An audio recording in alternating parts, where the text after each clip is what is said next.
Olá pessoal, no estudo do nosso livro Além das Fronteiras do Mundo de Jacques Garnier, estamos agora no capítulo 9, intitulado Uma Reunião Improvisada. Reunimos-nos hoje à rua Francisca Miquelina 95, em casa de uma senhora que atende pelo nome de Dona Hermínia, na cidade de São Paulo.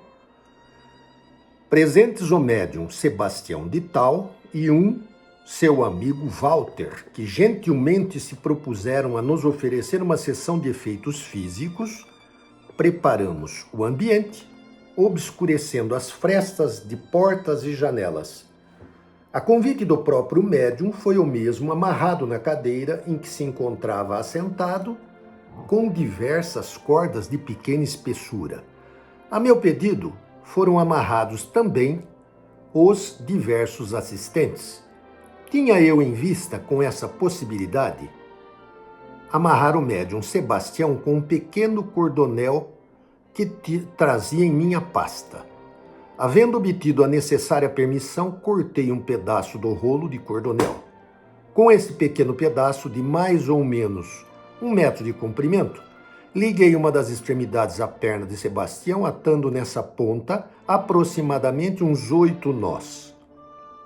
Amarrei a seguir a outra extremidade numa das pernas da cadeira, de tal modo que, sem soltar a amarradura, não pudesse a mesma se desligar do referido cordonel.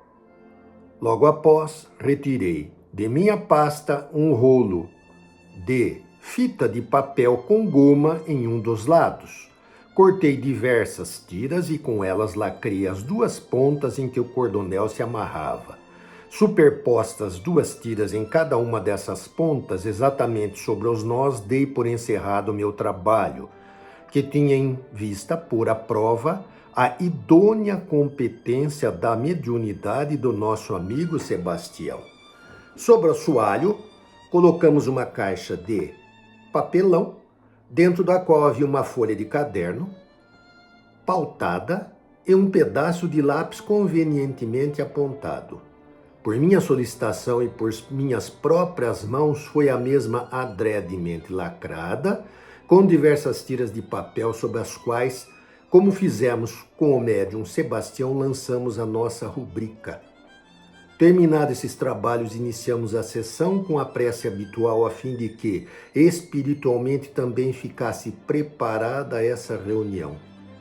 Subitamente, quase tivemos a impressão de que o médium entrara em transe, falando nessa ocasião uma entidade de nome Pai Tomé, que criticou em sua simplicidade esses médiuns fraudulentos, que vivem empestando com a sua desonestidade os arraiais da boa-fé.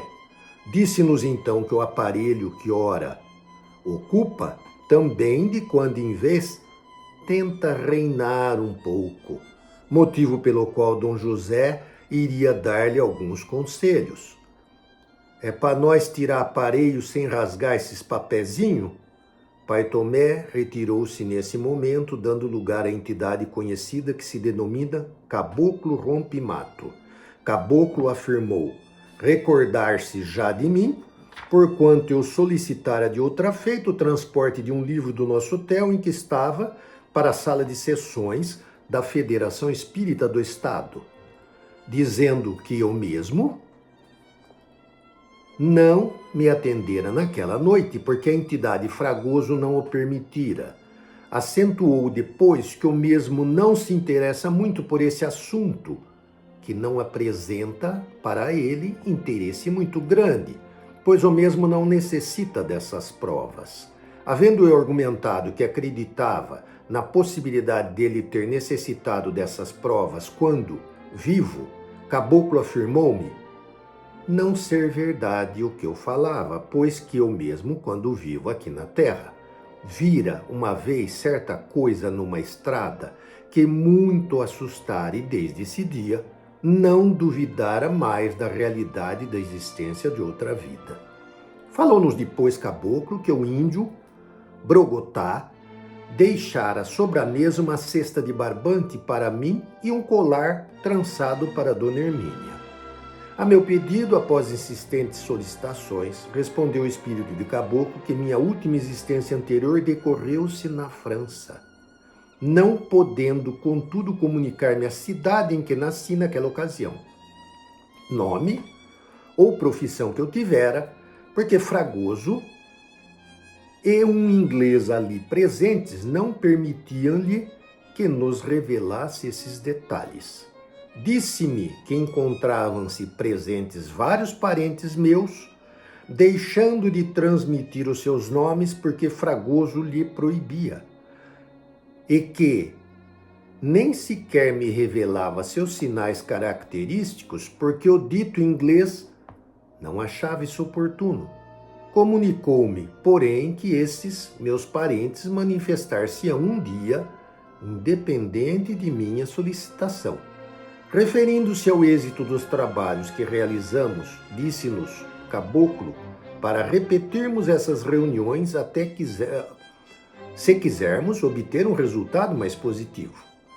Nesse momento ouvimos com clareza o assovio forte de uma corda que rodava ligeiramente pela sala e que me parecia quase tocar o meu nariz, podendo notar com segurança o vento deixado pela mesma em suas diversas passagens sucessivas. Depois de desamarrar o médium, Caboclo girava assim a corda no salão em que nos achávamos reunidos. O rodopiar violento da corda que passava quase batendo em nossas cabeças formava, sem dúvida, um espetáculo pitoresco e curioso. Diversos objetos, vasos, jarras, flores, etc., encontravam-se na sala em que Sebastião se achava, pela primeira vez, a meu convite e a despeito da completa obscuridade que imperava no ambiente, a corda que Caboclo retirara das amarraduras do nosso médium zumbia pela sala. Senti logo após os braços molhados por muitas gotas de um líquido perfumado que alguém atirava sobre nós e que também sentiram quase todos os presentes, conforme eu observava pelas palavras que proferíamos nesses instantes. Deitou-se aí o médium sobre o assoalho e nesse momento um objeto luminoso que havíamos colocado sobre o chão principiou a movimentar-se pelo espaço, passando velozmente por meu rosto, quase esbarrando em mim de tão próximo que estava. Terminada a manifestação, o cornetim fosforescente foi atirado a um dos cantos. Um rolo de cordas que se achava ao redor do médium foi atirado sobre meu colo, num golpe firme e ligeiro. O médium foi amarrado novamente na poltrona em que se achava. Falou-nos outra vez Caboclo, dizendo que eles tentaram escrever na caixa, o que não foi conseguido por não estar o médium bastante desenvolvido. Disse-nos também que os papeizinhos de goma estavam colocados muito perto da perna do aparelho, motivo pelo qual não puderam soltar o Sebastião. Pedi-lhe então que apanhasse o megafone atirado da cadeira, respondendo-me Caboclo que não o apanharia hoje porque o médium já se achava exausto e cansado. Disse-lhe assim que assistia-nos o direito de não provarmos o resultado dos trabalhos, porquanto nenhum dos pedidos principais havia sido satisfeito. Explicando, continuou o Caboclo que para tirar a minha cisma numa próxima reunião, ele traria um animalzinho de qualquer outro país.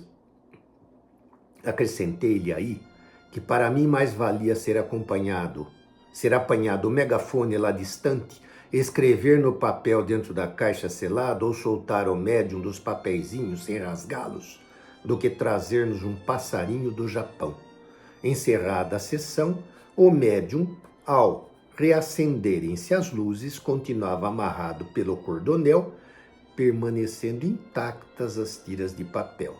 O megafone de papelão, o megafone luminoso encontrava-se, como já era esperado, atirado num dos cantos. A caixa de papelão lacrada, como a havíamos deixado, encontrava-se no local em que nós a colocáramos, sem que nada houvesse escrito ou desenhado na pequena folha de papel que havíamos deixado no seu interior.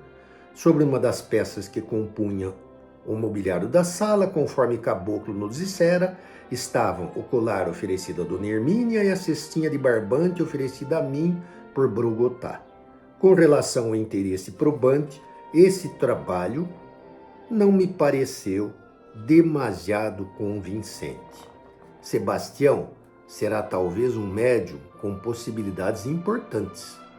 Falta-lhe, porém, o necessário desenvolvimento. São Paulo, 15 de junho de 1947.